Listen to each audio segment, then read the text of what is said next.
অমলাংশু চট্টরাজকে আপনারা চেনেন না, চিনবার কথাও নয়। তিনি একজন পার্ট টাইমের পদ্যকার ও নিরীহ মেজাজের ভদ্রলোক। এখানে ওখানে তার দুটি চারটি পদ্য ইতিমধ্যে ছেপে বেরিয়েছে বটে, কিন্তু তার কোনোটাই কিছু আহামরি ব্যাপার হয়ে ওঠেনি। আর তাছাড়া তিনি যে আপাদমস্তক কাব্য ভাবনায় নিমগ্ন একজন মানুষ, এমন কথা কেউ বলবে না। আর পাঁচজন সাধারণ মানুষের মতোই কখনো তিনি ভিতর বাড়ির বাসিন্দা, আর কখনো তিনি বাইরে বাইরে ঘুরে বেড়ান। কখনো তার ভুরু একটু বেঁকে যায়, আর কখনো মনে হয় ভাগ্যিস জন্মেছিলেন, নইলে আজকের এই টকটকে লাল সূর্যোদয় তার দেখাই হতো না। এরপর দিন দাড়ি না কামিয়ে দিব্যি চালিয়ে নেন। আর কখনো তিনি আড়ং ধোলাই ধুতির উপরে পাট ভাঙা পাঞ্জাবি চড়িয়ে রুমালে দুফোঁটা এসেন্স ঢেলে হাতে একটা সিল্কের ফিতে বাঁধা প্যাকেটে ঝুলিয়ে নেমন্তন্ন রাখতে যান। ঠিক তেমনই কখনো তিনি কবিতার মধ্যে থাকেন, আর কখনো তিনি থাকেন না। আজ সকালে তিনি কবিতার মধ্যে ছিলেন না, অর্থাৎ তিনি ভালোই ছিলেন। ভোরবেলায় ঘুম থেকে উঠেছিলেন, আর বেলা একটু বাড়বার পরে থলি হাতে বাজারে যেতে যেতে ভাবছিলেন যে মৌরলার একটা লম্বা ঝোলের ব্যবস্থা হলে নেহাত মন্দ হয় না। কিন্তু 250 গ্রাম মাছের ওজনে কোনো কারচুপি হচ্ছে কিনা সেটা বুঝবার জন্যে অমলাংশু যখন কাঁটার দিকে খুব খড়ো নজরে তাকিয়েছিলেন, ঠিক তখনই তার পাশে দাঁড়ানো দুই ভদ্রলোকের বাক্যালাপ তার কানের মধ্যে ঢুকে পড়ে। একজন বলছিলেন যে জিনিসপত্রের দাম যেভাবে বাড়ছে তাতে এখন পাগলের সংখ্যা ক্রমেই বেড়ে যাবে। শুনে দ্বিতীয় ভদ্রলোক একটু না হেসে খুব গম্ভীরভাবে মন্তব্য করলেন, এই সমাজে পাগল হয়েও নিস্তার নেই। অমলাংশু চমকে যায়, কেননা কথাটা কানে যেতেই 25 বছর আগের একটা ঘটনা হঠাৎ তার চোখের সামনে ভেসে ওঠে। তিনি দেখতে পান তার বৃদ্ধ প্রতিবেশী বিজনচন্দ্র বিশ্বাস তার সারা জীবনের সঞ্চয় ঢেলেও কুল না পেয়ে বইয়ের চারগাছা সোনার চুরি বন্ধক রেখে কলকাতার এই হতচ্ছাড়া উপকণ্ঠে যে 2.5 কামরার বাড়ি তুলেছেন, এবং বাড়ি তুলবার পরের বছরই মর্তলোক থেকে সরে পড়েছেন। সেই অর্ধ সমাপ্ত বাড়ির রাস্তার দিকের বারান্দার সামনে খুব ভিড় জমেছে, আর সে ভিড়ের মধ্যে দাঁড়িয়ে আছে তাদের পাড়ার পাগলি। পাগলির চুল জট পাকানো, তার জটার মধ্যে কাদা, তার ঊর্ধ্বাঙ্গে কোনো আবরণ নেই, তার ফুলে ওঠা স্তন থেকে দুধের ফোঁটা গড়াচ্ছে, তার নিম্নাঙ্গের শতচ্ছিন্ন কাপড় ভাসছে রক্তে, আর তার কোটরগত দুই চক্ষু থেকে ঠিকরে পড়ছে আগুন। পৃথিবীতে কোনো ভাষা যখন তৈরি হয়নি, সেই প্রাগ ঐতিহাসিক কালের এক গুহা মানবীর মতো আক্রমণের ভঙ্গিতে তার নোংরা মাথাটাকে সামনের দিকে একটু ঝুঁকিয়ে এবং বুকের ভিতর থেকে মুখের মধ্যে উঠে আসা জান্তব, ক্রুদ্ধ ও দুর্বোধ একটা চাপা গর্জন তুলে বারবার সে ভিড়ের দিকে ঝাঁপিয়ে পড়ছে, আর বারবার উঠে আসছে বিজনবাবুর বারান্দায়।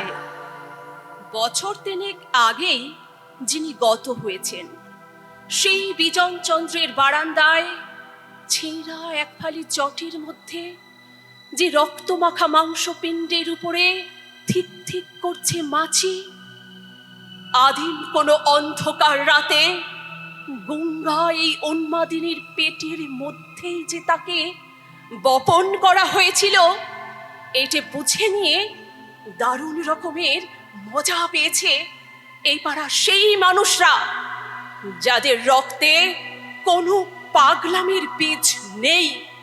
আর তা নেই বলেই তারা কোমরে হাত রেখে আশ্বিন মাসে বা আকাশটাকে কাঁপিয়ে দিয়ে হাসছে।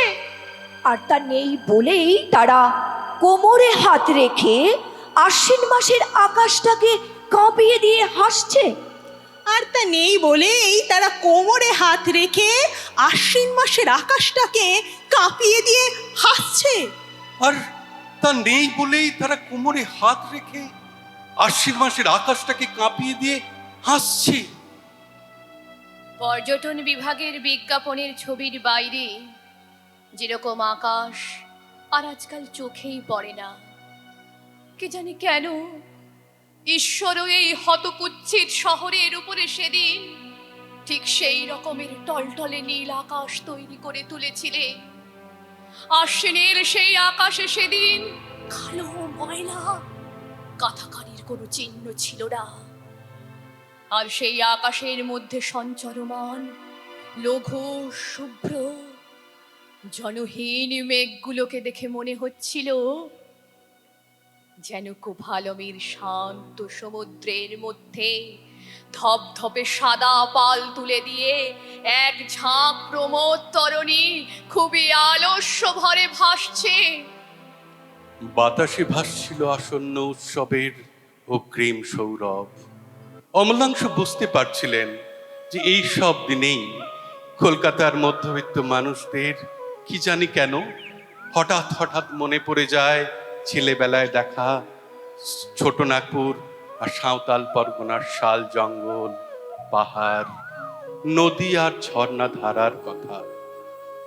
অথচ ঠিক এই সময়ে আশ্বিনের ঝকঝকে নীল আকাশের তলায় এক গঙ্গা অভূত উন্মাদিনী ও তার সদ্যজাত রক্ত মাখা মাংস পিণ্ডটিকে নিয়ে সুস্থ মস্তিষ্কের শহুরে বাবুরা দুর্দান্ত এক মজার খেলায় মেতে উঠেছে।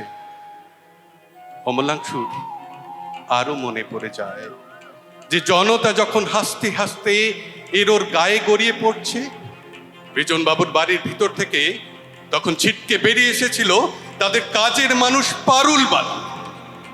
বারান্দায় যে রক্তপিণ্ডটা মাঝে মাঝে নুড়ে উঠছিল, একটা ন্যাকড়ায় জড়িয়ে সেটাকে কোলে তুলে নিয়ে ভিড়ের দিকে একদলা থুতু ছুঁড়ে দিয়ে সে চেঁচিয়ে বলে উঠেছিল, নিস্তার নেই গো বাবু মশাইরা, এই তোমাদের পাপ সিংহিতে ভরা এই জঙ্গলের মধ্যে পাগলদেরও নিস্তার নেই। পাগলদেরও যে নিস্তার নেই। মাছের দোকানের সামনে দাঁড়িয়ে 250 গ্রাম মৌরলা মাছ ওজন করাতে করাতে অমলাংশু সে কথা দ্বিতীয়বার শুনলেন। আর তৎক্ষণাৎ তার মনে পড়ে গেল 25 বছর আগেকার সেই শরৎ সকালের দৃশ্য। কিন্তু পার্ট টাইমের কবিরা কি বা করতে পারে? কিন্তু পার্ট টাইমের কবিরা কি বা করতে পারে? কিন্তু পার্ট টাইমের কবিরা কি বা করতে পারে? কিন্তু পার্ট টাইমের কবিরা কি বা করতে পারে? তারা শুধুই লজ্জা পেতে পারে আর আত্মধিক্কারী দিনে দিনে আরো কুঁকড়ে যেতে পারে। তাছাড়া আর কিছুই তারা পারে না। তারা শুধুই লজ্জা পেতে পারে আর আত্মধিক্কারে দিনে দিনে আরো কুঁকড়ে যেতে পারে। তাছাড়া আর তারা কিছুই পারে না।